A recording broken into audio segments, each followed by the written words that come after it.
recording. All right, so first of all, I'd like to thank the audience. We can't see you, but we know you're there. So we appreciate you joining us today for this awesome event. I know you're going to get a lot out of it. So you will see down at the bottom a Q&A box. You are welcome to post some questions in there at any point in time. Charlotte and Ivana are going to monitor them, and we will probably ask some during the session, and we will also ask some at the end of the session. It all kind of depends on where we are going with our time. Okay, so again, thanks to the audience. Thanks to my helpers today. Thanks to Ivana, thanks to Charlotte. That's awesome. I appreciate you being here. And most of all, I would like to thank our panel for joining us today. So we have, you've received the videos, you've received lots of golf tournament. What's that? We received lots of, Ivana sent out so many registrations and given you all sorts of information. So I appreciate it. We have 4 unique personalities here today who are going to tell us a little bit about themselves and about their business. So the first thing, I'm going to let them introduce themselves, and they're just going to tell us a little bit about who they are, which office they work at, how long they've been in the business, and why they decided to get into the business. Jenny, as housekeeping, tell everyone not to put the questions in the chat and only in the Q&A. Okay, did everybody hear that? Just the Q&A, folks, not in the chat box. That was really a message for you, Jenny. Oh, well, that's okay. That's okay. Everybody might as well know what's going on. We'll be fully transparent here today. Okay, so let's rock and roll. Let's start with Kelsi, Cumberland. Hi guys, I'm Kelsi. I'm from the Burlington office. I've been a licensed realtor for about 10 years now, and I worked as an administrator at a Coldwell Banker before that. So I've been in the industry for a while. Yeah, what else was I supposed to talk about? That's it. You're good. You're good. Thanks. We'll move on to Parveen Arora now. Hello, everyone. I'm in the business from last 16, 17 years. So I'm working in Brampton office. And before this, I was working in a pharmaceutical food industry. 16, 17 years ago, I started this business. Thank you. Shaleni? Hi, I'm Shaleni Henriquez. I'm in the Milton office. I've been in real estate since 2013. I used to work in insurance. Yeah, that's a bit of it. Thank you. And Michael, last but not least. Hi, I'm Michael Jawanda. I'm in the Burnthorpe office in Mississauga. I've been with Remax in real estate over 10 years now. We specialize in pre-construction. That's the majority of my business, and looking forward to speaking today. Great. Thank you so much. So that was short and sweet, but we will expand on that a little bit later as we go through the questions. So our panelists have been provided with the questions. There's nothing coming out of left field here. I think they're all comfortable with their answers. And as I mentioned to them before, actually we had a good little chat before we started the webinar, and we got some really good answers out of a couple questions. So we're going to add a couple questions to our webinar today. So let's go with question number 1, which is, what does a typical day look like for you in your business? So I'm going to start with Parveen this time. My days, Jenny, starts a little bit early in the morning. I have some physical rituals, and after that I come to office around 7:30, and then I have few meetings in the morning for 2 or 2.5 hours, some team meetings, some other meetings.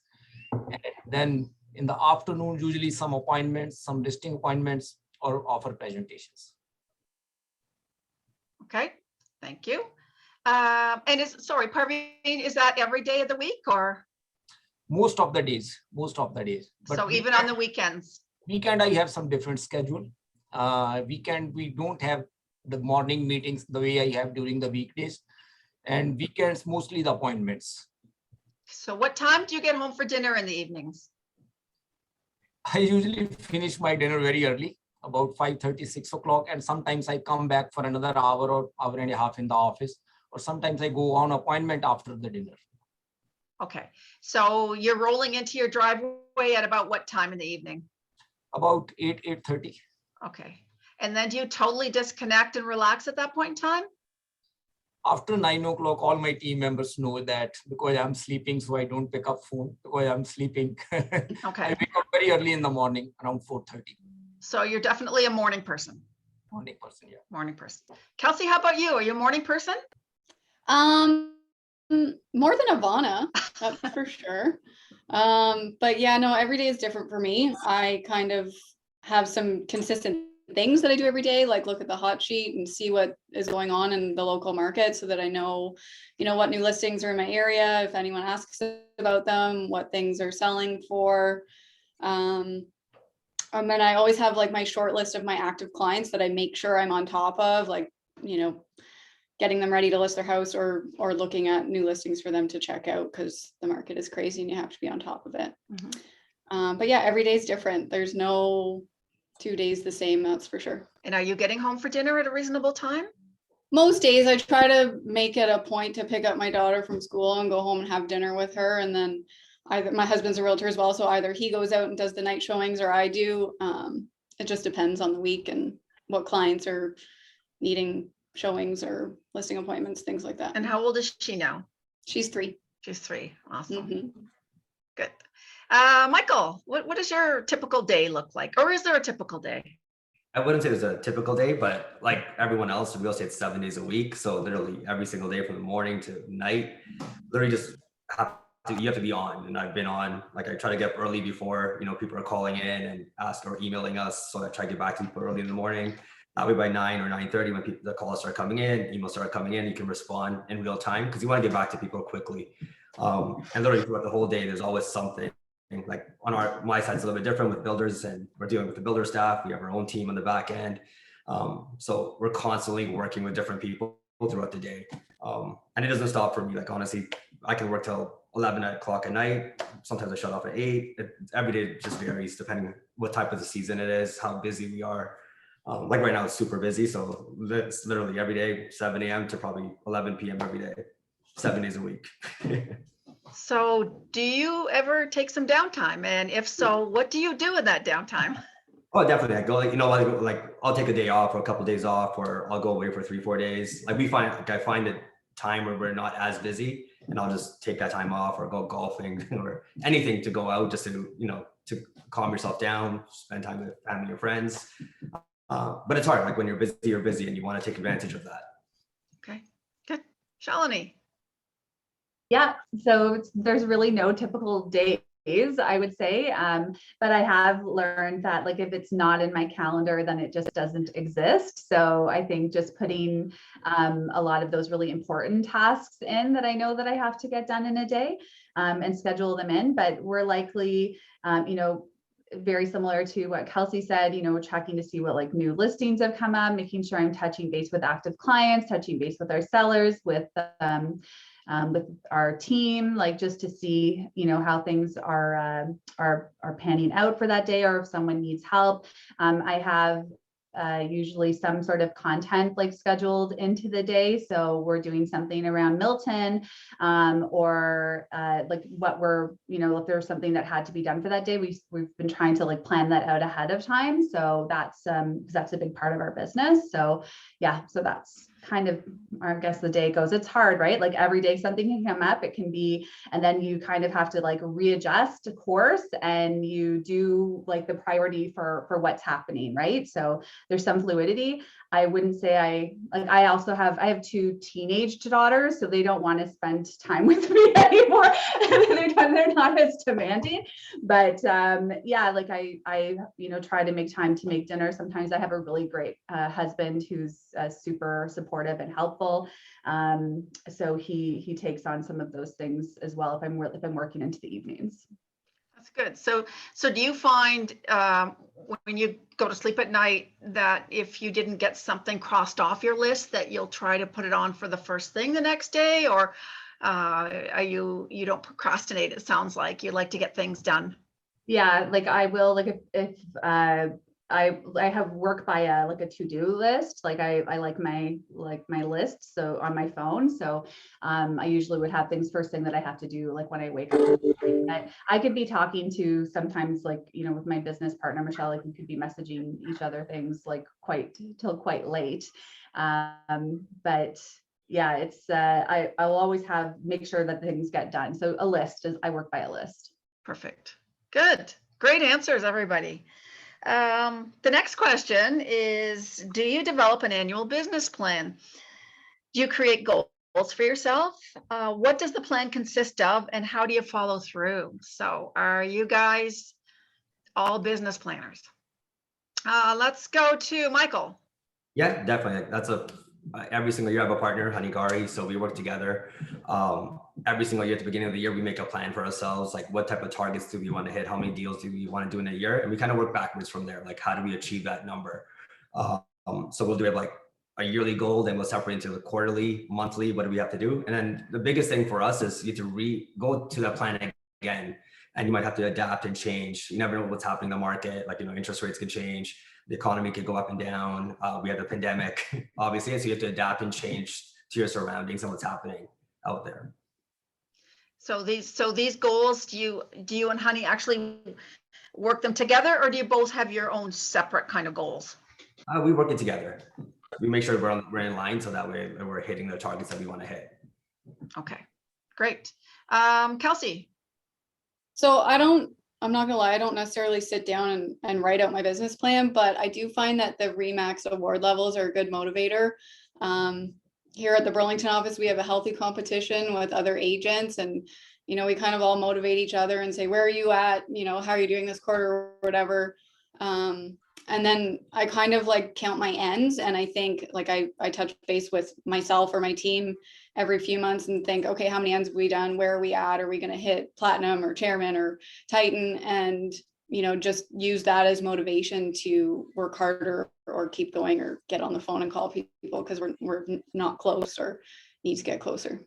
So you obviously have motivation. So you have goals. For you, your goals are award level. So good.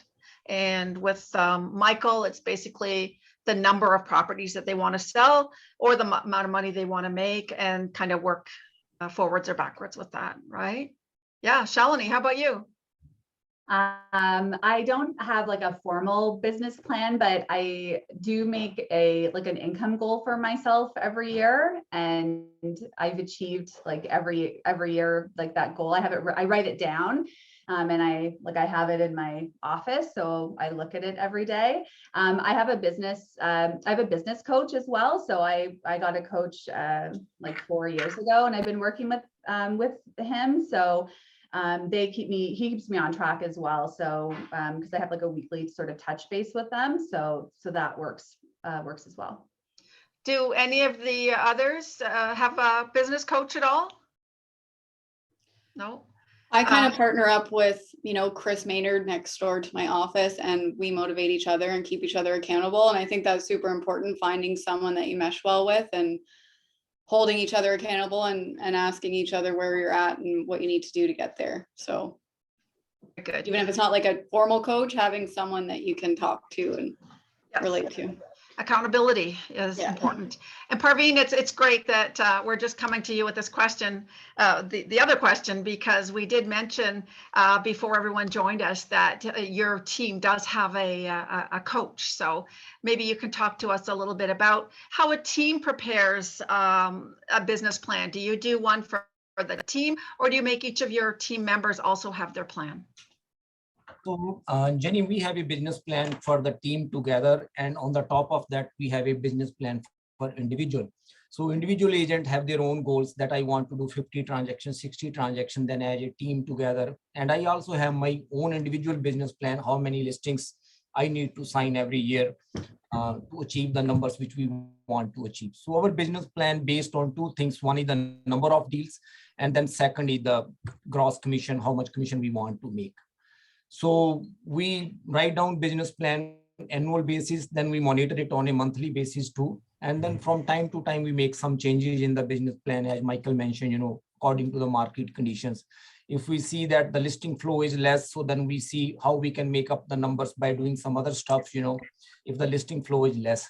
So we change our business plan from time to time according to the market conditions. Perfect. That's great. So I got everybody on that question, right? Because Michael started. There we go. And for everyone out there in the audience, don't forget that upcoming is the 2022 business plan that Louise will be facilitating on a Mindset Monday coming up in November. I'm not quite exactly sure about the date in November, but you'll all get an email. For those of you that have participated in the last couple of years, you've probably found them to be very, very valuable. So I hope that you will all join Louise for the 2022 business planning session. All right, our next question is about where your leads come from. If you can each one of you tell us, where do you get your leads? And also, if the referrals, how do you generate the referrals? I'm not going to get into all the other things about how you can get them. I'm going to let, we all know how you can get leads. So I'm going to let each person talk about where they get their leads from. So let's go ahead and start with Kelsi this time. So I am majority repeat and referral business. So it's funny because when I'm reading that question, I'm like, I don't even know what the answer is, but I guess by staying in touch. Like I was a big Buffiniite when I started at Remax about 8 years ago, and it was all about calls, notes, and pop buys. And I've kind of lived by that for the last really long time. So I have a big sphere in Burlington, and I really just focus on my people and my clients, and I ask for referrals and stay in touch with them. You know, whether they bought from me last year or 5 years ago, I'm always staying in touch, making sure they get my newsletters, making sure they get a call or a text from me every few months. I send birthday cards. I just remind people that I'm a realtor 24/7. So do you use a CRM for this? I have Exact. You have Exact, okay. Yeah. And like any CRM, they're only as good if you use them, right? So would you say that's something that you keep up with on a daily basis or weekly basis, sort of like going through your contacts, updating them? Yeah, so my assistant goes through, like, we get notifications if someone's birthday is coming up, if their move-in anniversary is coming up. I haven't been doing it lately, I'll be honest, but I did have my assistant sending me 10 people to contact every Monday, and those 10 people I had to make sure I made a point of reaching out to that week. And just, again, yeah, just trying to stay on top of being in touch with my people. So when you were doing Buffini and you were doing the Popeyes, just talk a little bit about what you would do when you popped by. So yesterday, my assistant actually delivered a bunch of pumpkins, and we're doing a bunch more this week. And Ivana made me a cute little tag that said pumpkin spice and real estate advice. And I just had my assistant go and put on a bunch of front porches, and I've gotten about, I think, 15 text messages now. And we're not even done yet. So again, it's just people saying, thank you so much. That was so cute. I didn't get a pumpkin yet. And then it just turns into a different conversation. You know, how's things going? What's the market like? Are you thinking of moving? You know, things like that. Great. Awesome. Thank you. Michael.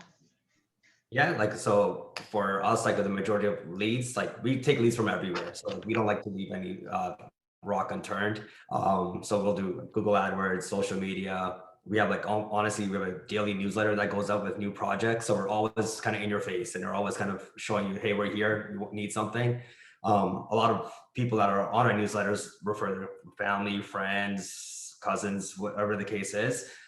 So we do get a lot of referrals through that as well. It's just creating awareness, showing opportunity to people. We educate people. Realtors give us clients sometimes they're in the resale business, they can't get access to pre-construction, so they refer their clients over too. So we make sure that we take care of them as well. So there's not one set place where you get leads from. We just literally go everywhere. We farm as well for pre-construction, which is rare. So like we'll send out postcards for certain projects to certain neighborhoods. We try to stay in the Mississauga area because, like, a lot of our clients are in the West End. So we kind of reform Mississauga over and over again. Not so much now because of COVID, because there's issues with Canada Post, but normally we would do that probably like 8 to 10 times a year, but 60,000, 100,000 homes at a time, just to generate new business. So is this all unaddressed ad mail then that you're sending out? Unaddressed ad mail. Yeah. Okay. And when it comes to buyer leads, are they coming from all of these social media, like from Google and from Facebook, or are they just, seeing your ads? what do you think these buyers, and are they realistic? Most of them, A lot of them. price wise? I mean, we all say, all agents say, I get leads, but the majority of them are really bad. Yeah, like everyone has their mindset of what prices should be. So they might want a certain project and they sign up and they're like, oh, I thought that was going to be $500,000, but it starts at $800,000, and there's a big differential. So it's just educating them, like making them learn. Maybe put them in our system so they start to learn. This is what the market is. Showing them, here's the prices over here, like Niagara Falls, here's Toronto, here's Mississauga, and showing them how the prices are going up everywhere. It's really educating them. And then once they get on board, they get on board. Well, that's good, because that's like, it's a soft education, right? This is, you're sending things, so it's not like you're on the phone with them, taking up time when you could be busy doing other things, right? So they're just learning this by evolution, basically. Exactly. And if they want to talk, we'll sit down and talk to them. And we'll give them more education. We'll guide them where to buy. And that's very important. Like, education is key, I think. And so did you have to learn about the difference between people who are buying for themselves and people that are investing? Do you find that they're totally different types of people? Definitely. Like, some people are looking for themselves. They're more particular. Like, I want a layout to be a certain way. I want the bathroom to be here, the closet to be here. I need this square footage. Where investors are more open, they're like, just give me a unit in this price point, and that's it. Good. So that's good. Parveen, I don't think I had you answer this question. For us, Jenny, there are multiple sources from where we generate the leads, and the biggest source what we have, because we have a good past client database now, and we generate quite a bit business from them. And we also generate quite a bit business from the area where we do a lot of business. And we also generate some business from door knocking, because all our team members, they are very hardworking. They do a lot of door knocking. So we generate some business from door knocking, and also some online leads too, because all the time we are carrying certain amount of listings all the time. So listing brings a lot of leads too. So there are multiple sources how we generating the leads. So you had mentioned earlier that you do have a farm area. That's right. And you send your team members out consistently. They must go out and door knock.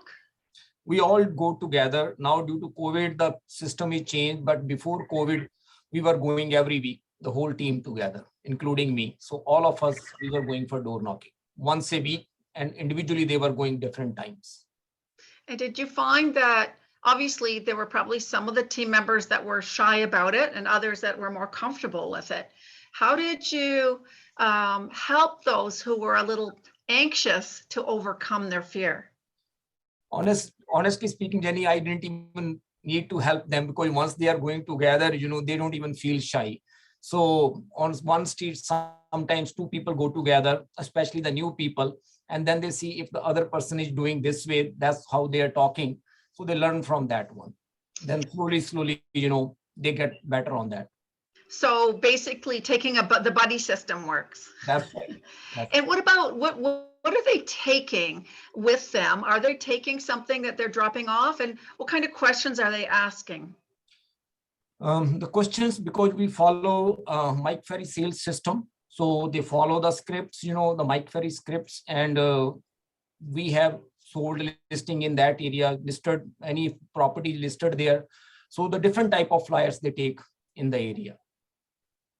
Okay, so they take flyers. Yeah. And market stats. And I think it's important. I know for a lot of people, a lot of our audience here, they're nervous about door knocking and they don't know what to say. They don't want to ask. They need to sound like themselves when it comes to script or a dialogue, right? Right. But people love statistics. I tell my agents here in Cambridge that, just take statistics, what's been happening in the neighborhood, and then push them onto your website.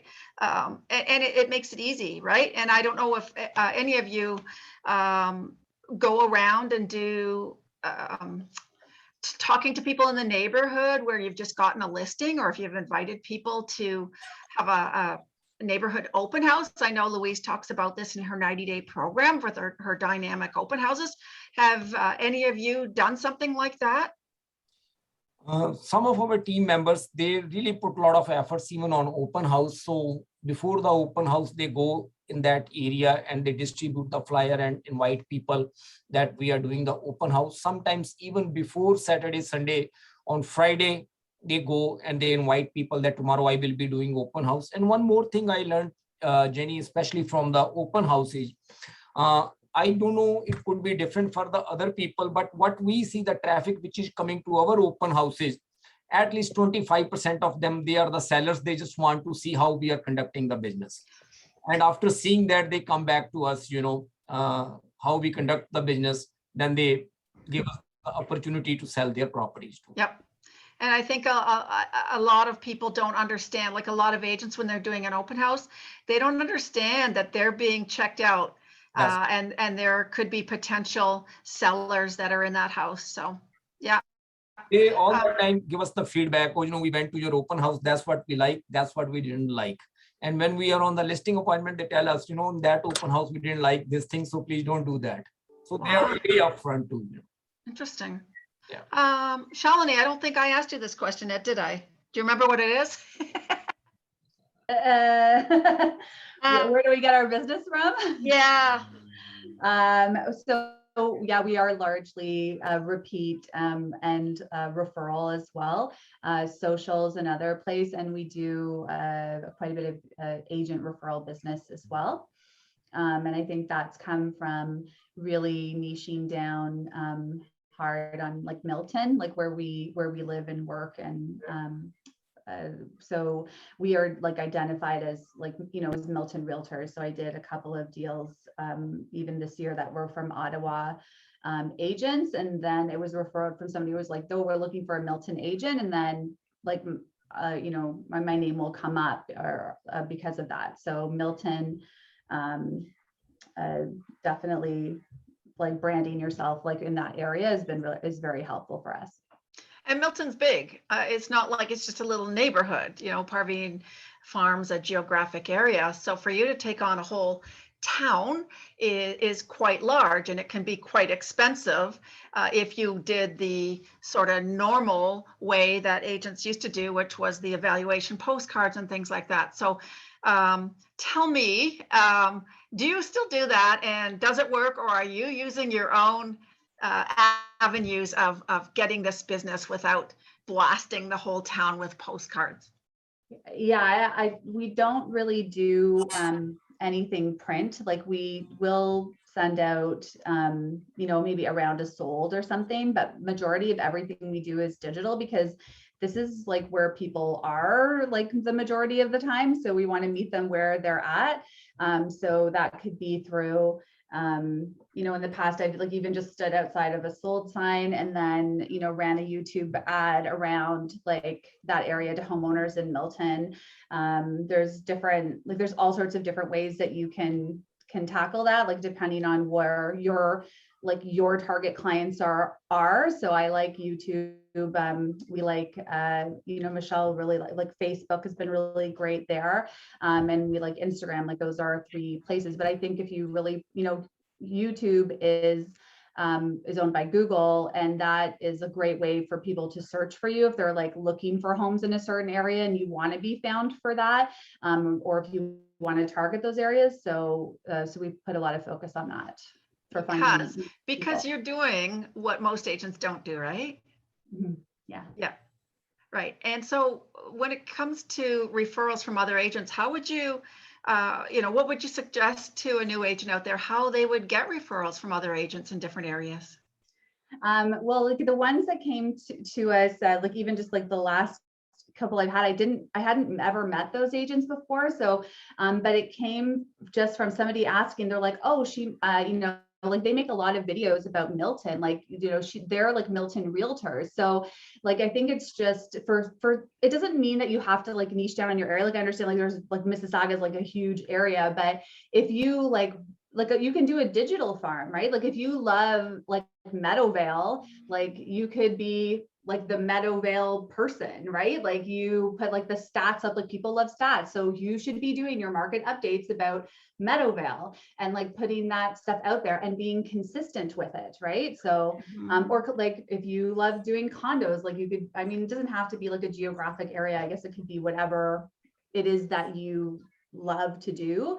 And that you want to grow your business in. But for us, it's just been like, we love Milton. And so it's innate right? It just comes natural for us to target this area. Yeah, that's awesome. And we know the video's been around for a long time now. I mean, I remember 10, 15 years ago going to conferences at RIA and Korea when they were saying, you know, you need to get into video, you need to do it. And the speakers afterwards would say, well, like 5% of the people in this room were actually going to do it. Not sure what the percentage is now, but probably not a lot higher than that.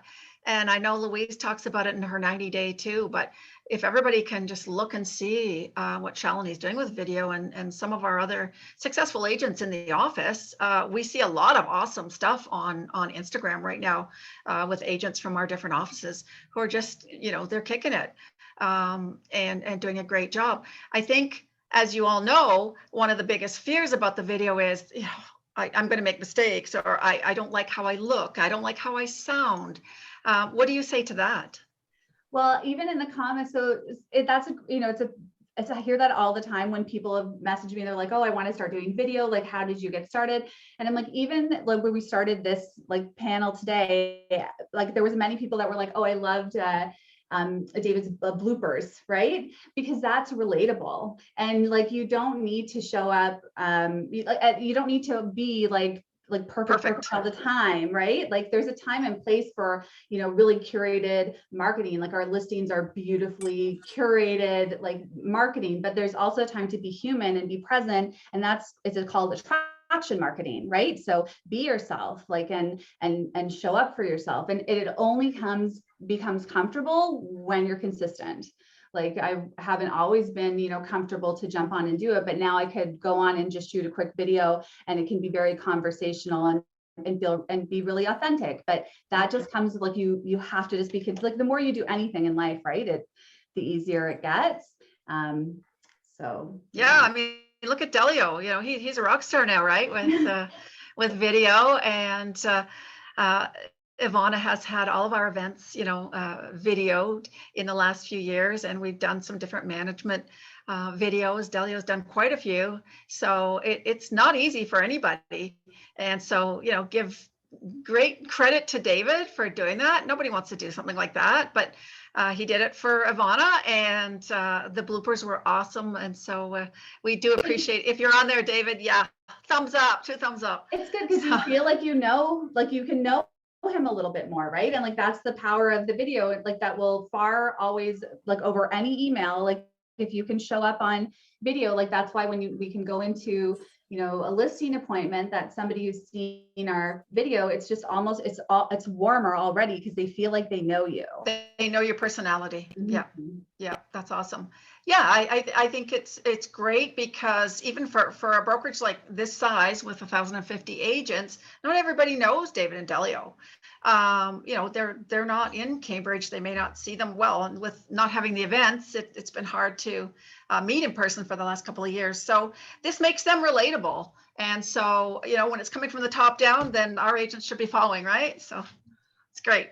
So I think that was long, but I think you all answered that question, right? You all answered that question. Okay.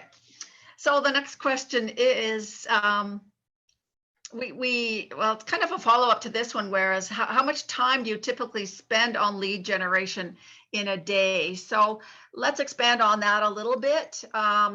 Parveen talked about, you know, they were doing door knocking a couple hours a day. Other than door knocking, and especially in the pandemic, what did the team do for lead generating instead of the door knocking?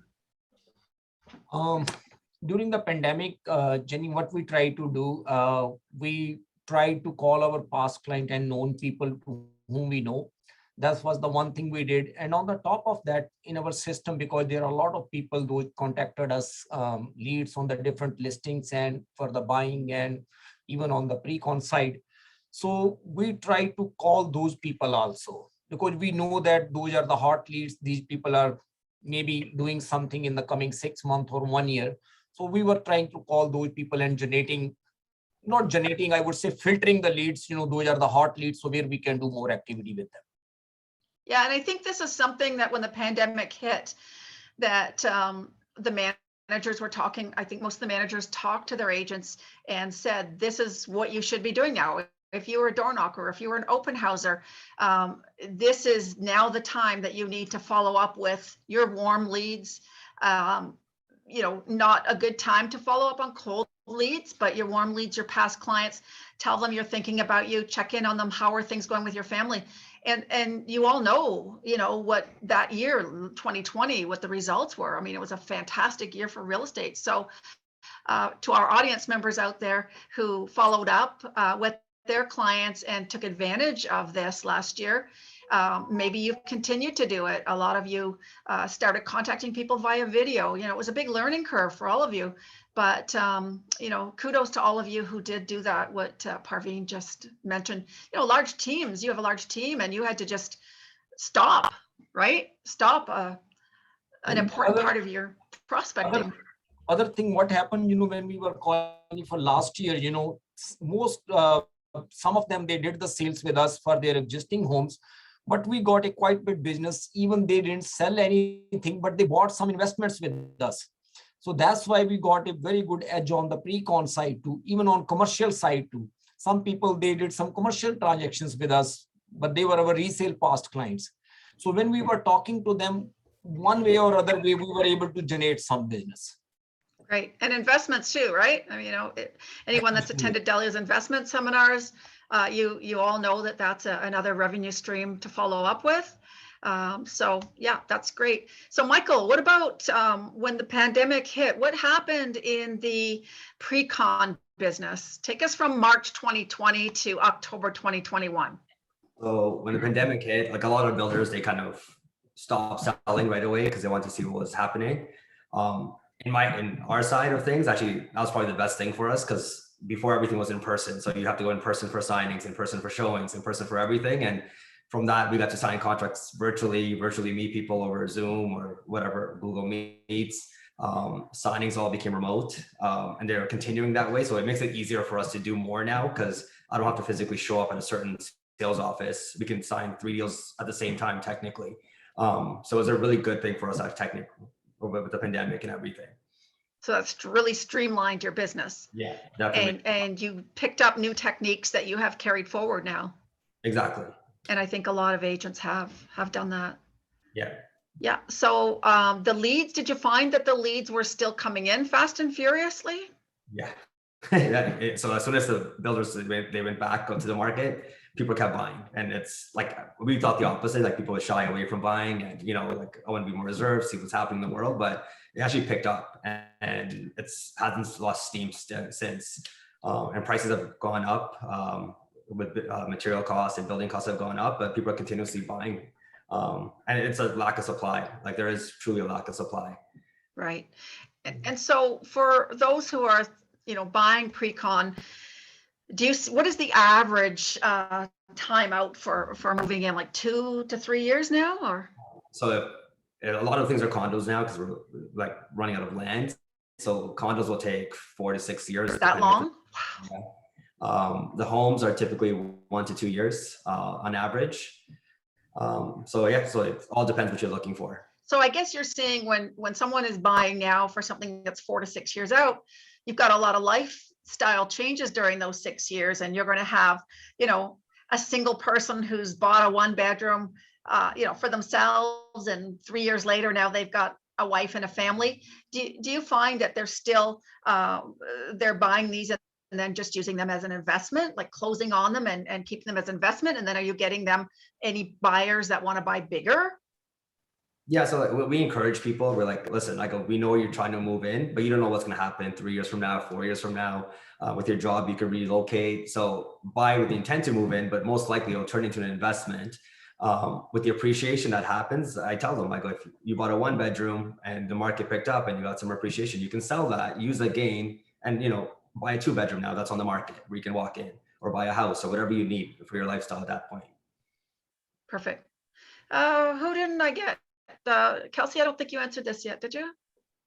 About how much time we spend on lead generation? Yeah. So I guess my answer to that would be 24/7, because I'm just always talking to people, whether it's a text message to say, hey, how are you? Getting on the phone, calling people I haven't talked to in a long time, sending those birthday cards and things like that, meeting up with people for coffee. And I'm a big believer in closing gifts as well. Always going to see that person after they're closing and asking for the referrals and letting them know that I'll take good care of them, just their referrals, just like I did for them. So when is a good time to ask a client for a referral? I would say anytime you know they're happy with how you're performing and, you know, treating them as a client, and you know that they're happy, then yeah, I kind of slip it in there. It's not like, hey, do you have a referral for me? It's kind of, you know, they'll start talking about their friend or whatever. And I'm like, hey, if they need a realtor, you know, a good one, and just kind of try and make a joke out of it. And anytime.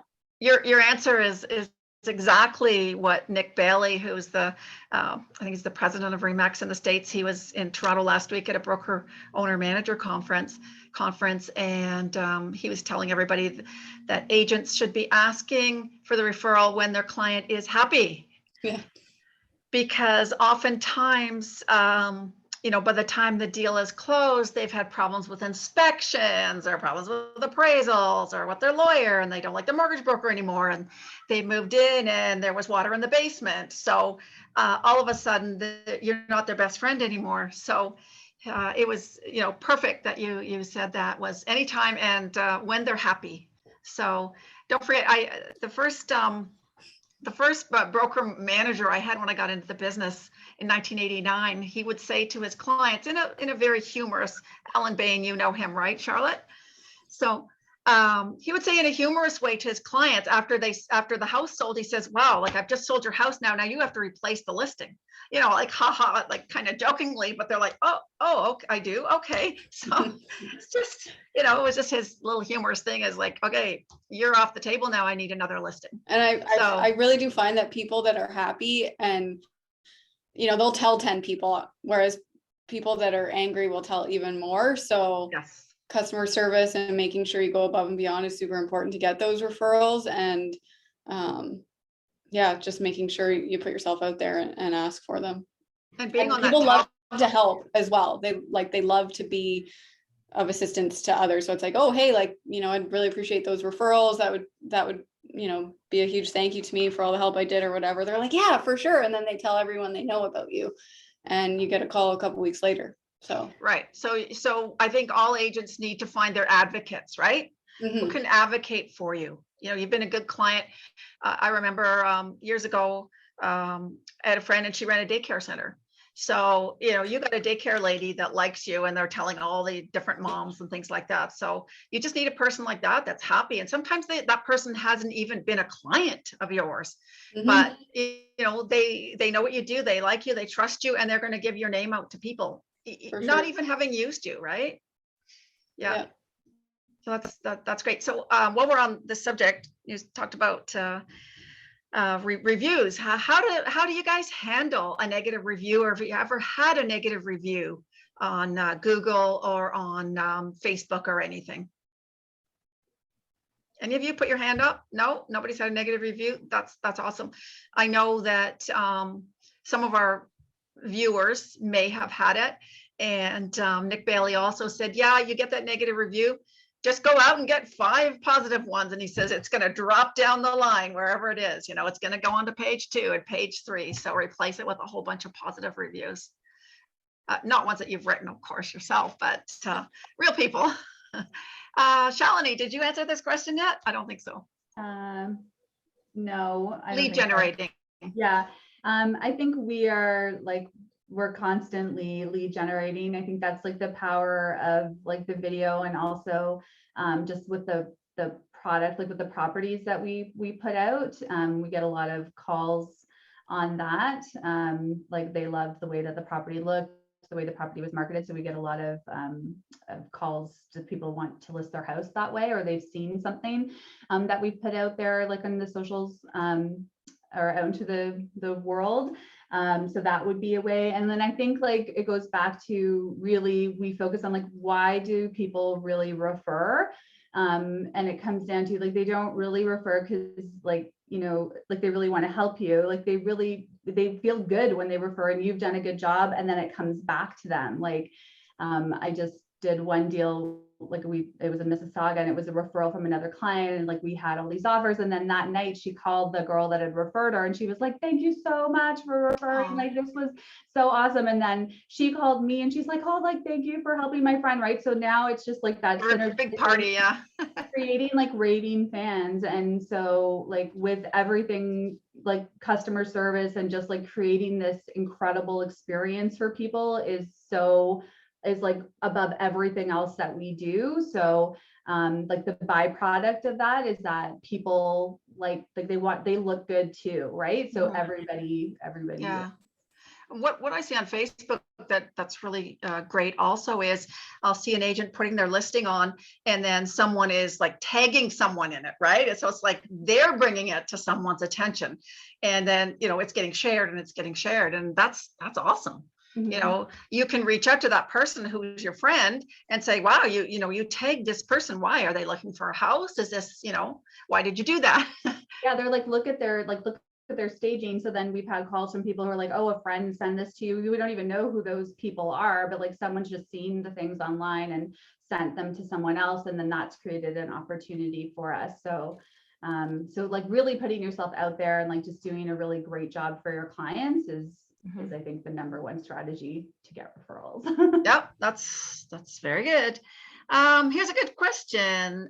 Knowing what you know now, if you were just starting out in the business, what would you do the same and what would you do differently? Michael. Yeah, like, so when I first started off, I actually started part-time. And how'd that go? It was good, like at the time. So I was doing a number of different things at the same time, and it was a good supplementary income. And 1 year, I decided to go full time and never look back from there. So one thing, if I could go back, would have been going full time from day one. Because you know what, it takes time to grow, and going full time, and you put all your focus in it, and if you work hard every single day, like it will pay off, and it has for us. The other thing is having a core support team and growing that faster. So like from the back end, I used to be a jack of all trades. So, do the lead generation, do the marketing, do admin, and do all of that. So what we did over time was we found positions. So all I have to do is focus on the selling. And then once we did that, we were able to generate more deals and close more deals and become more successful that way. So you streamlined. Yeah. Yeah. So Parveen, when does someone know that they need help? Just following up to what Michael said here. When, Michael just decided, I want to concentrate on the listing, so now's the time. So now I need to find a person that does the things that I don't like to do, right? Somebody that I can pay $15 an hour or whatever. When do you think an agent knows that it's time to get some help? I think the agent who is doing, I can talk about resale, maybe for pre-con is a different scenario because we started pre-con just a few years back. Michael has a better experience about that one. But for resale, I would say once the agent is doing about 35 to 40 transactions, he needs some help. Otherwise, he won't be able to deliver the results properly. After about 35, 40 transactions, you can do 3 transactions a month, the maximum, where you can put your time and effort and you can do everything. But more than that, I think it's difficult. Okay. I'm going to go back to Michael for a second because I'm not sure if he really answered the question. So starting out, would you have done anything different? Would you have still gone part-time or would you have done it full-time? I would have gone full-time from day one. You would have, for sure, right? And everything else that you're doing now, you would have done the same, you think? Yeah, like I honestly, like, if you learn as you do things, so I would have done things about the same. The one thing that we haven't done and we've always wanted to do is resale, and we never wanted to do it just because the pre-construction for us, what keeps growing, and it's like if we shy away from it, like because it's growing, we don't want to hinder that growth. So what do you do when you get buyers for the condos that have backup properties? Yeah, so like we'll refer that out to other agents at that point. It doesn't make sense for us to take it on. It just takes too much time, and other people specialize in it. They're a lot better than we would service them. So it's better just to give it to someone else who's doing really well. And you're happy to take the referral? Yeah, happy to take it. Great. So Parveen, what would you do differently starting out, and what would you do the same? The first thing, as Michael mentioned, I would start full-time from the day one, because I was also part-time for a while, for a short period when I started the business. And second thing, I would have started pre-construction a while back, which I started a long time later, right? And the other thing, what I see, the systems which we introduced and we implemented, if I would know that before, I would implement those systems from day one, because that brings it totally different results. How does an agent know how to start a system? Like, where did you learn what type of systems that a team should have? I think any agent who starts the real estate business, first of all, they should treat this business as a business. That's the first thing. And they should implement the system from day one. And I remember when I started by myself, a thought came in my mind from a lawyer's office, because I was sitting in a lawyer office and I saw they have the different color of files. They have the buyers, different color, sellers, different color. And I thought, why don't I start the different color? Then I don't need to look at that, which is the listing file, which is the buyer file. So then I started putting the different colors for the files, listing different color, buyer different color, exclusive listing different color. And now we have the different color for each and every file, commercial, pre-con, all different. So that's how the thought process started. But day by day, then I realized now we have a very good system for each and everything. And if I wouldn't have that system, we won't be able to produce the level we are producing. I remember when I was just doing myself, a lot of things I need to go through myself. Oh, we were just filling up the MLS data sheet. Oh, sellers were calling me. Oh, you did a stupid mistake. You didn't put this thing on the MLS. You didn't do this. So then I thought, what we can do for that one. Then we started one thing. Why don't we get MLS sheet approved by the seller rather than we put it on an MLS? And then we made a system. Now each and every feature sheet is approved by the seller. If we do some mistake, because they are living in the house, yep, they have a better idea about the house. Yep. Right? So they are approving it. Then right away they are highlighting, oh, we don't have a central vacuum. We don't have this thing. You put this thing wrong here. You put that thing wrong here. It cut down a lot of headache for me. So that's how we implement a lot of systems. So which is helping me to produce better results. Yep. So you're cutting out a lot of the, I don't want to say the nonsense, but you're cutting out a lot of the issues that pop up when the client looks at their ad on realtor.ca and says, oh, I don't like what you said about this, right? And it's like, you have to rewrite the whole thing. It's like, you don't need that, right? So you're handling that objection before it comes, right? That's right. And sometimes I remember when I was just working by myself, oh, I'm on sitting and the listing appointment, they are calling me again and going, oh, we need the documents. The mortgage guy is asking this thing. We didn't get the copy of the waiver. So now we made a system. So everything is done on a sequence. So that's the way. I don't have many now, those type of calls. I don't think so. Even we get so many calls for those kind of things, because everything is in a system. So it's happening on a actual sequence, So now the deal is closed. So this one has to happen after this one. This one has to happen after this one. And now we are coming up with another system with the lawn wolf. So where we will be having each and every task created. So everybody will know in our team every morning what they need to do today. So there is no thinking about what need to be done today. So it will be laid down for each and everybody. Great. And you also said that you do have a business coach. That's right. And is this for, and I can't remember if I asked you if it was just for you or if it was for the team. We have two coaches, one for the team that help us to improve our skill set. So that's the one coach. And I also have a business coach. He look into the different areas of the business, how we can improve marketing, how we can improve pre-con, commercial, different areas, even accounting, each and every area of the business. So he look into the different areas of the business and then he guides me where we should be doing the improvement. Perfect. Awesome. Kelsi, you remember the question? So advice for, or yes, I guess what I a would new do agent starting out to help them become successful. So the same thing, the thing that I would do the same is continue to focus on my sphere. Obviously, I'm a big believer in that, the people I know. And then something I would do different is I would probably make sure I'd spend like a solid 8 hours every day. Like I know I remember the feeling of like coming into the office, doing a couple things, wanting to get done. And then it's like, oh, great, it's 11 o'clock, now what? And I wasn't on a team, I did it by myself. So I think if I were to turn back the clock, I would just make sure I tried to put in a solid day and be happy with the production I did. Again, whether it's calling people, door knocking, sending letters to a neighborhood that, you know, you have a buyer in, doing e-blast, doing a social media post, like just filling your day with things that, you know, will help grow your business, instead of going home and watching Criminal Minds, because that's what I used to do. How do you, you know, what advice would you give an agent as to how you treat your business like a business? You know, I know a lot of really the successful agents get it, but it's a struggle for some newer agents who don't understand maybe that it's a business, or they know it is, but they're just not quite sure what they need to do. Yeah, so I think again, it's just prioritizing, like not thinking, oh, I got to go home and do the dishes, or I got to, you know, drop my stuff off to the dry cleaners. Like, don't make that a priority. Make that like the last items on your day, and just have a list of things that you can be doing.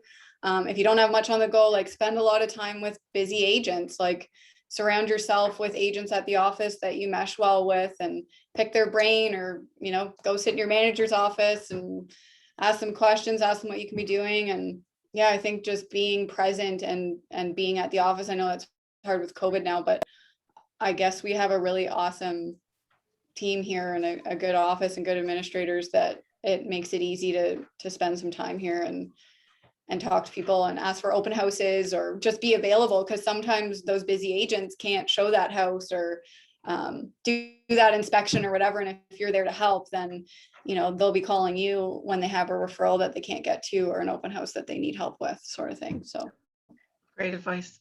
Shaleni, what would you do the same, and what would you do different, if anything? I probably would have started, well, no, I would have started doing video way earlier, like than I did. Like I started doing it in 2018. I wish I had done it in 2013. So yeah, I think like just being consistent with something like that, like if you are just starting out, like is a great way, even just starting with market updates and like showing your competence, and then other pieces like where you can show your character like to people, right? I think that can really help, like answering people's questions and being, you know, and just creating content that is helpful for people. They'll educate them or inspire them or something like that. Great, thank you. Charlotte, we only have a couple questions left. Have you seen any awesome questions in the chat or in the Q&A that maybe we should ask someone now, or everyone? Sure, I have a few here. Okay. So I'm going to ask this one of all of you, and I'll just go around each of you to answer this. It's a pretty quick and dirty answer. How long did it take you to close your first deal after you started? And was it from somebody that you already knew? Ooh. So Shaleni. 6 months, and it was my like neighbor, like 5 houses down listing that I put the price on. Like it was all a big mess. Like, go back to the first one, like, yeah, but that was my first one. How about you, Parveen? Mine first was, I think, within a month. So that was one of my friends. He bought a house with me. Kelsi? my first one was my cousin. He bought his first house, and I can't remember. I think it was at least 3 or 4 months after I got my license. And Michael? For me, it was a week. Wow. And it was just, I joined a team at the very beginning, so I was given leads. I got a buyer lead, took them out, closed the deal in a week. Awesome. When was your second one, Michael? Probably like a month after that. Okay, so, all right. Okay. Awesome. So, Kelsi, this one's for you. One of our agents has come across your bus shelter and wants to know, have you noticed an increase in people contacting you since you started that bus shelter? So I definitely, like I keep saying, I'm like born and raised in Burlington, so I know a lot of people here. So I definitely have been getting a lot of text messages. I have a few bus shelters, some benches, some arena boards, and the back of a few buses. So I get random text messages with pictures being like, oh my gosh, it's you. And definitely a lot of exposure, but more with the people that I know and repeat clients and stuff, not necessarily like new business. I do get random calls, but I can't say that they're directly from my bus ads. But it definitely is, solidifying my exposure to, the market, the local market. Right. Okay, thanks. Shaleni, do you use someone professional and with industrial equipment to make your videos? So all of the community videos I do myself. I just got this. I'm super excited about it, but this is the 13. But I also I did everything on my iPhone, or I have a Canon M50. And I have, this is like I have like a little addiction to tech gear now, but this is the latest, like Osmo Mobile 5. So that will just give you like stable, not shaky footage. And I have a little drone. So I do it all myself.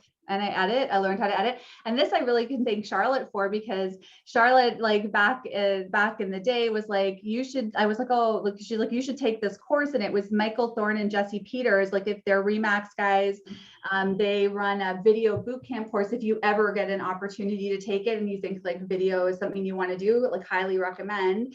But yeah, Charlotte was like, you should sign up for that. And I did. And just like we're saying, you can learning without implementing is like, just entertainment, right? So from that course, they challenged everybody to go out and do 30 videos in 30 days. And I did it. And so and I had results right away from it. So yeah, so that was a good course. So I'm thankful to Charlotte for that. You're welcome. They just ran that for free actually not too long ago too. Yeah, I've done it now. I've done it 4 times. Like I'm because I learn something new every time. It's Debbie, it's done by Jesse Peters and Michael Thorne. They're both Remax agents from the West Coast, I believe. Manitoba, BC. Yeah, we can try to find that for you and get it out to you guys if you want to check them out. There's a Facebook group, like you should join. It's like RE Video Studio, like something like that, and they like that, own that group. Yeah. Okay, Michael, I have a couple questions for you. How do you connect or build relationships with developers? What would you recommend there? So the number one thing I would do is go meet the developer, like go to the sales center, meet the sales reps, talk to them. Sometimes it's difficult to get in at the very beginning, especially if you're new and you don't have like a relationship with them. So you have to kind of build a relationship. And the only way to build it is if you go speak to them. What we would normally do a long time ago is we show up and we might not get any access day one, but you show up again and you show up again. And the more you show up and the more effort you put, they'll eventually give you something, let you in through the door. Even today, like we don't have access to every single developer, but I'm reaching out probably to 2 or 3 new ones every single week to form a relationship. And that's the number one thing I would say to do. Excellent. And while we have you, another question for you. How do you determine budget for your marketing and pre-construction? And what are your major platforms for advertising? Do you do it in-house or with an agency? So when it comes to marketing and everything, we do everything in-house. Like we've tried to go outside, and at one time it was better for us to go outside, but now we really know our core business and we know what needs to get done. It's better to have it in-house. It's just quicker, it's faster, it's more efficient. When it comes to, sorry, what was the first part of the question? I lost it. Reading it. Sorry. Your budget and the budget. Okay, yeah. And budget wise, like it's like we have a monthly budget that we spend. We know what we're going to transact. For us, it's just about getting the leads into our system, not per se selling a certain property per se. Because once you're in the system, like you're getting our content daily, you're getting new projects. You'll speak to us. And it's just getting them in there. So the budget's gonna be different for everyone. Like we have very high budgets, but we're doing a lot more transactions.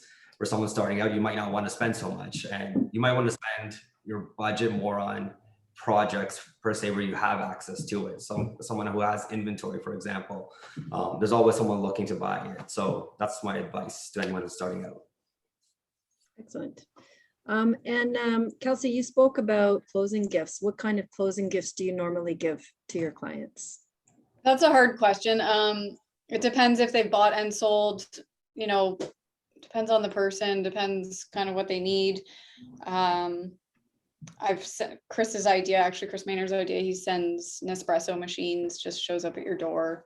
I have big boxes of chocolate here that I actually have to hand out. So I always just like force myself by lining them up in my office. The other day I had 20 gift baskets because I had so many closings that my assistant just went out to HomeSense and she just filled it with a bunch of like homey stuff.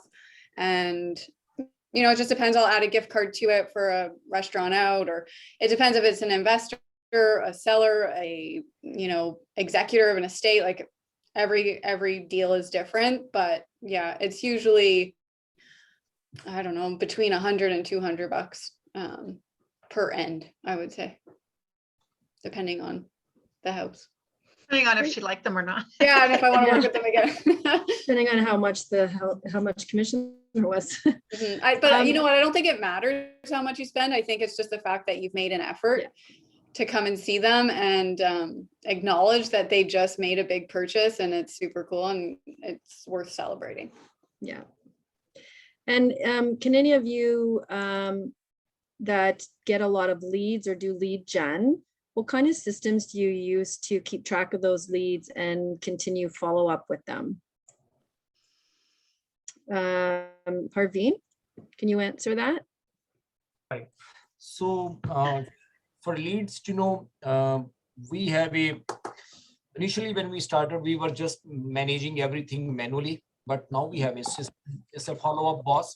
So now automatically that system assigns the leads to the different team members when the lead comes in.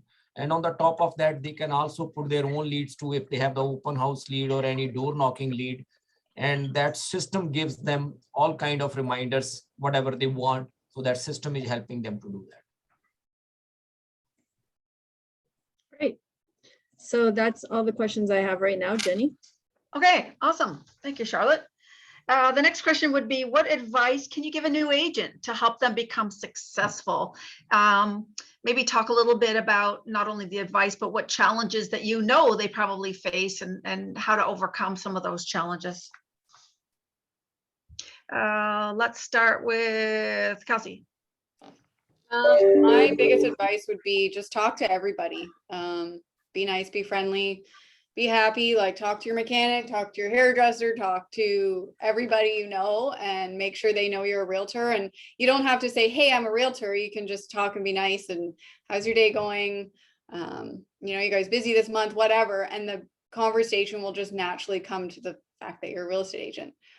Everyone usually always asks, so what do you do for a living? Or what are you up to today? So yeah, always be friendly. And my mom's in sales, and she always said to me, my whole life, activity brings business. So again, just getting yourself out there, whether it's open houses, door knocking, making phone calls, focusing on your sphere, just even if it feels like you're doing it for a month straight, all of a sudden the funnel will come and you'll be so busy you won't know what to do with yourself. So yeah, just be busy and keep talking to people.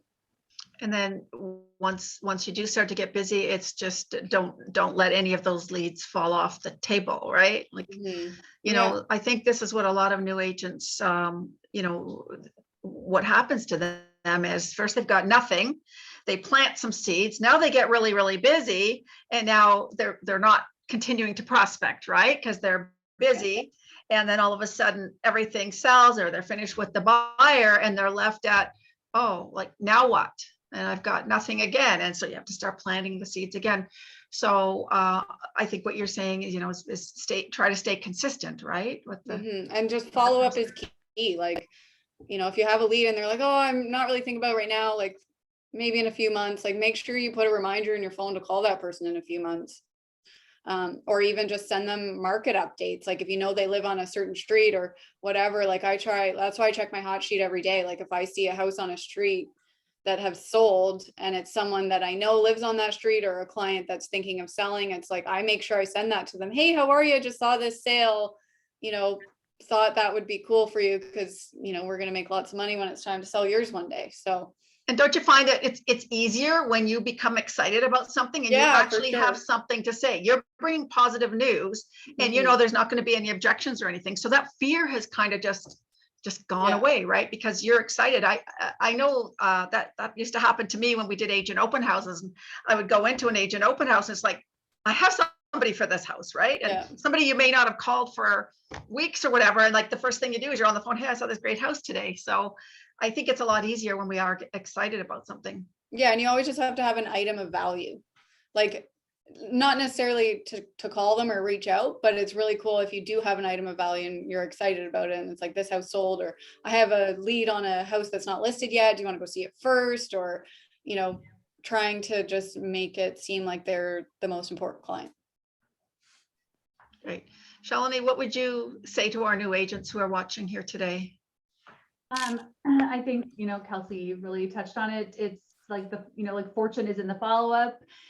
So yeah, it's one thing, like there's an abundance of opportunities out there for you, but like you need to be consistently like following up with people, like checking the market every day, like letting them know ahead of new opportunities. We use a system called Chime, like that's our like sort of like a follow-up boss type thing, but it's like a website and a CRM in the back, and I can set up people to automatically get listings through there. We can set them up to get sold listings through there. So if people have fallen into our like come in like off of realtor.ca or something like that, we can keep consistently following up with them. We have campaigns and things like that to stay on top, and like you can see when they're looking at things, so you'll know when to reach out. So having like something like that like is helpful. Like if you like can invest in a website or some sort of way to try like a CRM, like you should all have a CRM, I would think, like if you're starting out, like that's a really good piece of advice. Or some way of tracking who you're talking to and keeping them top of mind. Great. Parveen, what would you say to new agents? You probably get some new agents on your team, or do you not take new agents on your team?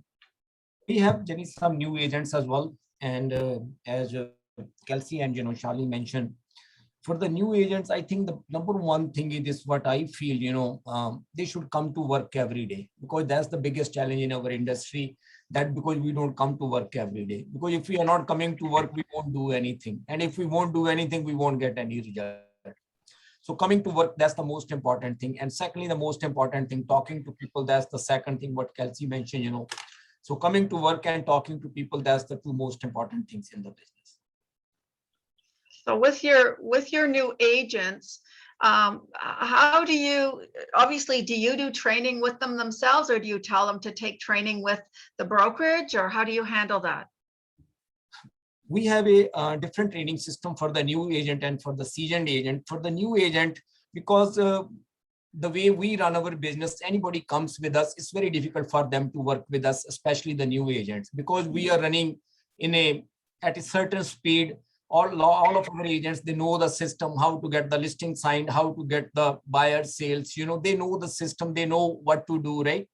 So for the new agent, is sometimes very frustrating if they don't learn that part. So now what we are doing from last few months, a few years, the new agent, we teach them from the beginning. First of all, we teach them how to handle the forms, how to fill up the forms for the listing, buyer rep, all the agreements and everything, right? Then we teach them how to respond on the leads. And now what we are doing, we have a mentorship program. Our senior agents, what they are doing, they are going with them on the listing appointment and the buyer appointments. So they can see that exactly how that agent is talking, what question he's asking, and how he's handling the objections. So they get a lot of hands-on training. But the biggest requirement, what we have when we bring anybody new, as we were discussing even before our call, that they have to attend certain training meetings. It's mandatory, because if they are not attending that one, they won't learn. And if they're not learning, it's very difficult for them to work on our platform. So it sounds like, with your systems in place, I don't think you have a huge turnover on your team then? Not much. There is some turnover, because after some time, it's a human behavior. The person feels, oh, now I can do independent. That, there is some turnover, but not a huge turnover. It's a small number. So when you're recruiting, say someone's come to you and said, can I join your team? What are you looking for? Like, how do you know, or do you know when an agent is sitting in front of you, whether they're going to make it or not in the business? Two things. Number one, their attitude. Second, their desire. If they have a desire to make money or not. If they don't have that desire, it doesn't matter whatever I do, I won't be able to make them work. If they have that desire, they will find out the ways. I can say that some of our team members, I can even give the example, even I am surprised to see their progress. So the day one when they joined, we told them, if you follow this thing, you will be making this much. And they were following 100% because they have the desire to make money. Their attitude was very positive. And some of them, the money which they are making, I would say, I can't quote the exact number. I would say those individual agents are making more than platinum, even the individual agents in the team. That's awesome. So you've got a keen eye and on what to look for. That's right. We're going to get you on the management team. No, kidding. Michael, so what would you say to new agents out there? First of all, maybe new agents just getting into the business, and also to new agents who think that pre-construction is the way to go for them.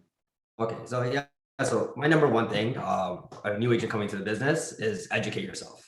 So it doesn't matter, there's tens and thousands of agents right now in Ontario, right? So how do you stand out? It's education. So everyone has a different niche. Like if you're selling, whether it's Milton, Mississauga, Brampton, resale, condos, it doesn't matter. Set yourself on the daily search. So you should know what's coming to market, how much it's selling for, how long it's on the market for, what prices are selling for us sometimes, what are rental rates. So when you're speaking to these leads and they're going to ask you questions, you know it off the top of your head, on top of your head. I think that's really important to know. Like even for us, like I still have searches on all the different markets. I check it every single morning just to see what's happening on the market, just to know, keep an eye out there. If you are, the second thing also, I would take any course or program you can take. Like it doesn't matter, like there's so many out there, there's so many free ones, there's paid ones out there too. Just take the courses, learn and absorb information as much as you can. And I think your second part of the question was for people who do pre-construction. Right. The most difficult thing for pre-construction is you don't get paid right away. It's not like a resale closing. You sell a house, you get paid when closing day happens. You get paid over the course of sometimes 4 or 6 years. So the biggest thing for everyone, like if you're trying to focus on pre-construction, is you need to be able to make ends meet for at least a year. So like even when I first started, like I was doing a little bit of resale with the pre-construction because you needed the income to come in. And then eventually I just steered toward pre-construction because the income was coming in then. Because you need to earn a living at the same time while you're doing this. Right. I'm just going to throw in a question that I didn't have on the list, but I think you can all answer it. I think it's important, since we're talking about brand new agents, is one of the things I tell them, it's because your time is valuable, right? And it's very important to qualify people and leads. What would you all say, or give some advice as to how you qualify people and certain questions that a new agent should be asking buyers and sellers, before they start working with them? Shaleni, what do you think? Are you working with a realtor? That would be the number one. Or if you like this home, like, do you have somebody that'd be writing the offer for you, somebody in mind? Like there's other ways that you can ask that same question, because sometimes people will say no and it's not the truth. So you should really hammer that out. We don't really take, if there was somebody new, just even for like a safety perspective, like make sure that everyone's well qualified. Usually we'll do some sort of a consultation, whether it is over Zoom or now that we can go out, maybe at the office or something like that, especially for buyers.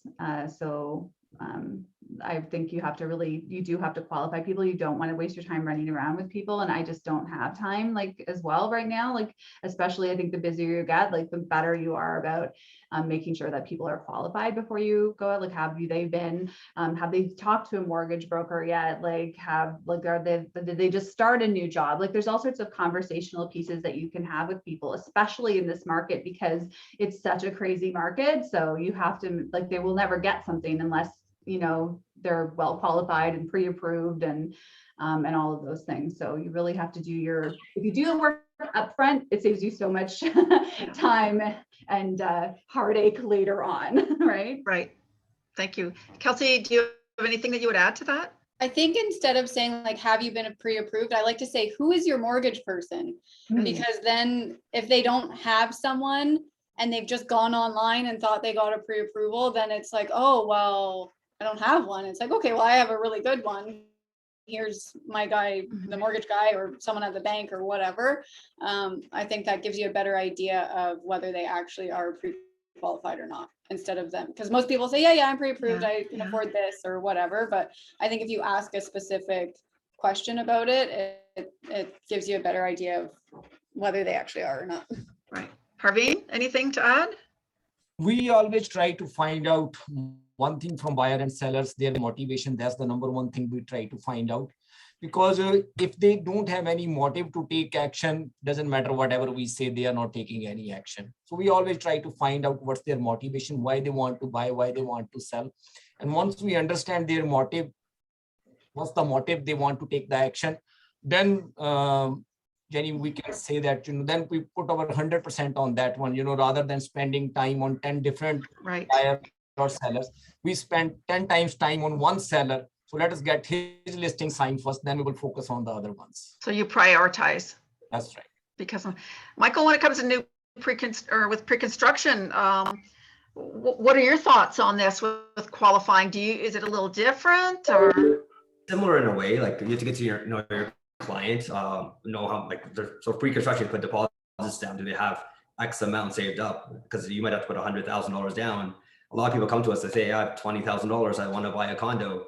And like, it doesn't work that way, right? So it's really getting to know your client that way.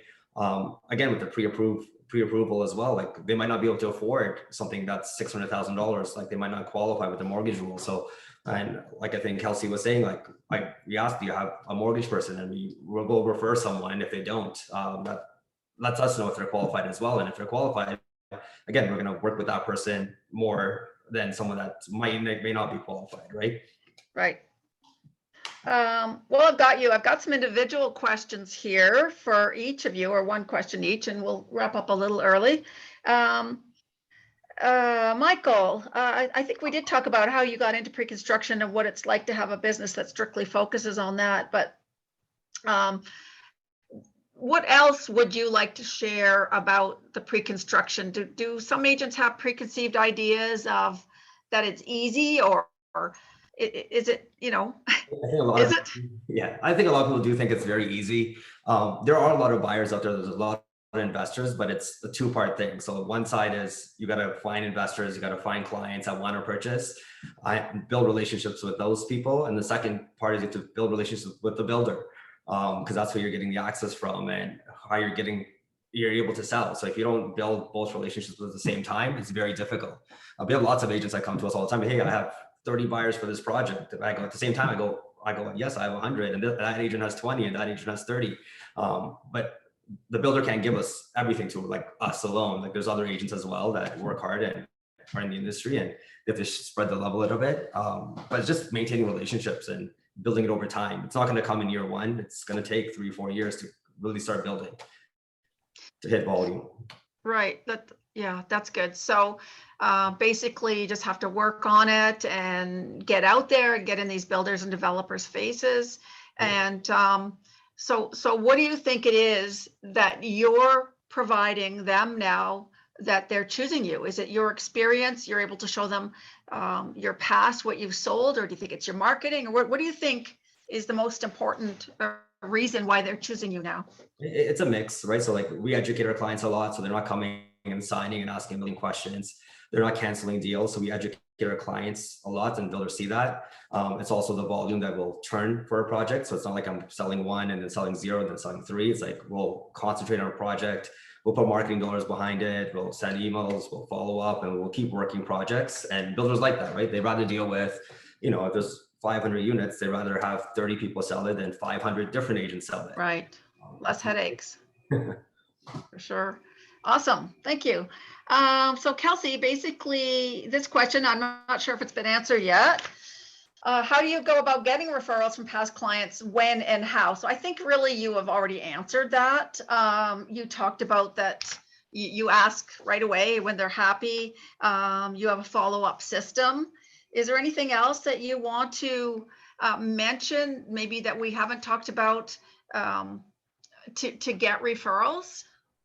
I think it's really important to just offer superior service and go above and beyond. Like depending on the client, but most of the time, like I stage my own listings, like I'll arrange a cleaner for them. Like I just try and make it like a stress-free process and, you know, do all I can to make sure that they're happy. And I'm just big on customer service, and really that's all I care about. I just want to build a relationship. And, you know, some buys or sells, I work a lot harder than others because the client's super high maintenance, or they need a lot of stuff done to prepare their house for sale, or they have a really tight budget and we see 100 houses and, you know, it takes a long time to get them into one.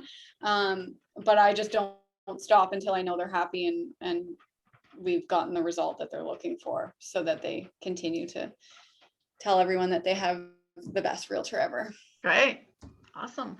So Shaleni, what I had here for you was to elaborate on your social media platforms and how you use video to your advantage. Basically, do you have any tips, tricks, or secrets for those who are struggling to grow their personal brand and to get comfortable behind the video?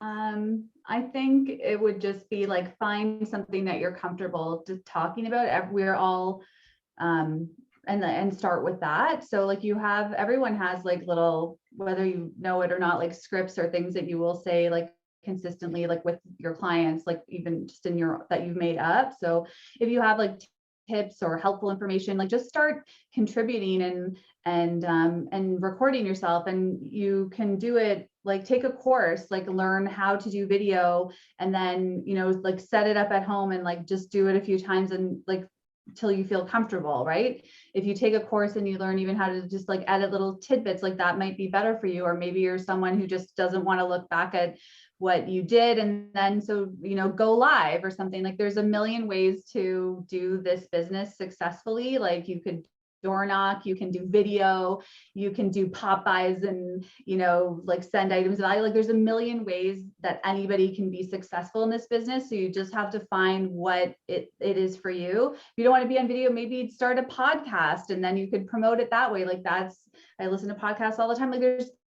there's a million ways to do it. I think you just have to do what's comfortable for you, and you can only know what's comfortable for you by actually starting something.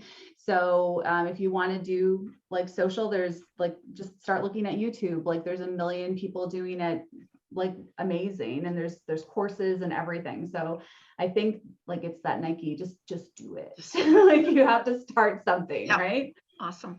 So Parveen, I think the question that I had for you, we've kind of answered it, but what I'll ask you instead is, you know, being a team leader or being a team member, what are the advantages and disadvantages that you see? Let me share some thoughts first about the advantages, you know, as Michael mentioned, because when I started my real estate career, one biggest mistake what I did, Jenny, I got an opportunity to work with Wayne Moore. I don't know if we know him about industry. He was the #1 guy that time in the industry. But unfortunately, I was not able to make the decision to work full time. So that's why I was not able to join his team. I think that's the biggest mistake I did that time, because if I would learn those systems and everything from day one, where I am right now, I would be there maybe by within the half of the time. So if you are working in a team, the biggest advantage you get hands-on experience to learn a lot of things, and you get an experience to learn those things which you won't be learning maybe in 5 or 10 years. And here you will learn within a year or 2 years, right? That's the biggest advantage you have. And the disadvantage what you have, because in team there is a system, you have to follow that system. And as Shaleni mentioned, you know, that system may not be suitable for each and everybody's personality. Let us say if we have a system for door knocking, right? And that person is not good on door knocking, he may not like that thing, right? And let's say if we have a prospecting session, that person may be is not good on the phone to do the prospecting. He has other ways of generating the business. He may not like that system, right? And sometimes, let's say who is working with us in the resale, they want to do more pre-con, but our main focus is on resale and pre-con team is focusing on pre-con. So there are some sort of restrictions in the team as well, because you are not able to do the way you want to do the things. But if you are able to get aligned with the system, I think it's a great opportunity to learn business much faster and deliver better results. And as a team leader, I'm sure you've seen other team leaders out there, some who are successful and some are not successful. What do you think the team leaders who are not successful are doing or not doing? I think I can't comment on anybody, but one thing what I say to my team members and what I learned, I don't tell my team member anything to do which I'm not able to do myself. Simple as that. If I ask them to do door knocking, I should be able to do door knocking myself. If I'm not able to do it, I don't ask them. Perfect. If I'm not able to do the listing appointment myself, I don't ask them to do the listing appointment. If I don't follow the system, I'm not asking them to follow the system.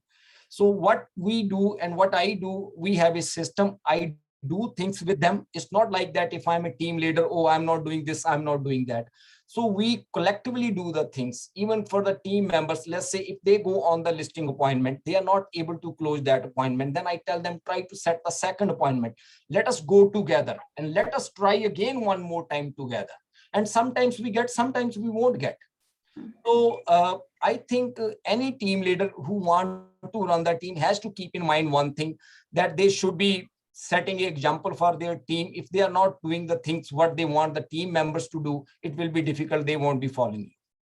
Excellent advice. Thank you very much. Charlotte, do we have any other questions before we close? Last chance, everybody, to throw a question.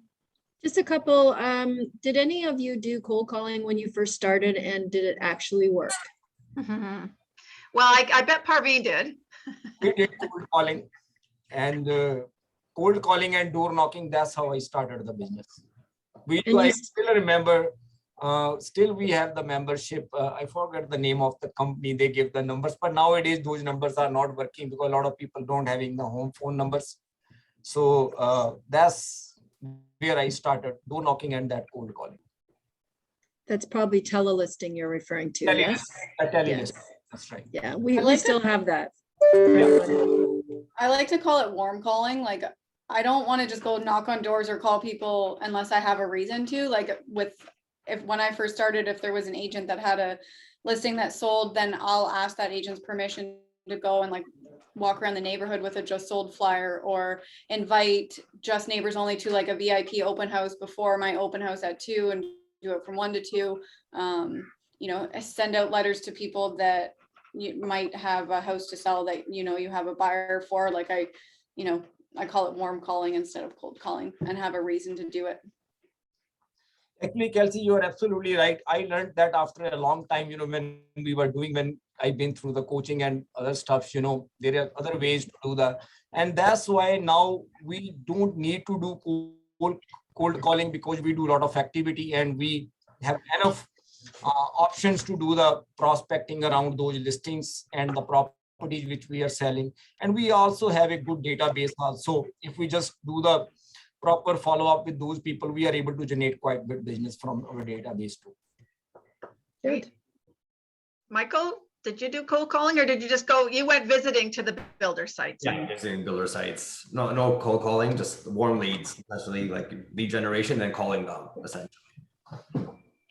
Great. And you know what you did, Michael, too, and it was brought up earlier, was knowing the product. Yeah. And I think, I know I say to all the new agents here in Cambridge, you have to learn the product. As soon as you get access to your MLS system, you better start learning the product, because it's only then that you're going to have the confidence, right? And I say to them, when they can exude confidence, you're going to be trusted and you're going to get business. And I'm sure all 4 of you agree with that you have to have that confidence. Right? And one more question. Shaleni, you mentioned I believe it's a CRM system that you use for follow-up. Can you tell us what the name of that is again? Oh, for the lead? It's called Chime. Chime? Yeah. Okay. It's a website. It's like an all-in-one. It's like a Chime and website and CRM. It has an AI. It's pretty cool. And what CRM do you use, the rest of you? What CRM program do you use, Parveen? We had Top Producer before. We still have that one for the past clients, but now we have Follow Up Boss to manage the leads. That's the CRM system we have. And Kelsi, what do you use? I use Exact right now. I like it, but I feel like there's others out there that kind of perform a bit better. I'm just used to it, so it's hard to make the change. And Michael? That's a funny question. We've tried a lot of CRMs. Had to kind of custom make our own. So we just use a bunch of different programs and connect them all. Just with pre-construction, it's very hard to have a traditional CRM system. Yeah, and we also have our eMarketer product too that has a CRM in it as well, if anyone wants to take a look at that. And Jenny, I think that's it for the questions Great. right now. Okay, well, this has been awesome. I appreciate all of you coming on today to share your success stories. I think our audience has gotten a lot out of this. I know I have, and you know, you've all done so well, and I wish you much success for the rest of the year. And I'm going to say goodbye to everybody. Thanks to my two helpers. Thanks to the audience for hanging in there. And we'll see y'all soon. Enjoy the rest of the day. Hey, wait, we need to do a photo for Instagram, okay? So, Oh, yeah. Sorry. Oh, we're going to do a photo for Instagram? Oh, okay. Wave, everybody. Did you take it? Yeah. Did you get Okay. it? Okay. I'll take it. Okay, awesome. Thanks, everybody. Thanks All for right. joining us. Bye. Bye. Bye.